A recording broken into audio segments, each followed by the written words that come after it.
അവന്റെ അരയെന്നെ നട ഇന്നത്തോട് തീരുമല്ലോ. ഊതിരി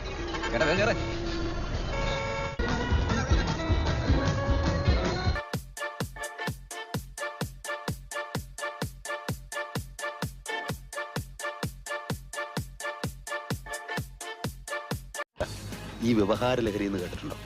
അത് പ്രത്യേക ഒരുതരം ലഹരിയാണ്. ഞാൻ ഈ കോടതിയിൽ എത്തുമ്പോൾ ഉണ്ടല്ലോ, എന്തൊരു മനസ്സുവെന്നത്. അതിനകത്തെ വാദിക്കൂട്, പ്രതിക്കൂട്, ജഡ്ജ്, വക്കീലന്മാരും, പിന്നെ നമ്മളെ കാണാനും കേൾക്കാനും കുറച്ച് ആൾക്കാർ, പോലീസന്മാര്. അത് പറഞ്ഞറിയിക്കാൻ പറ്റില്ല. വല്ല വള്ളിക്കെട്ടും കേസും പിടിച്ച് കോടതിയിൽ ഒന്ന് കയറി നോക്കും, ആ സുഖം മനസ്സിലാവും.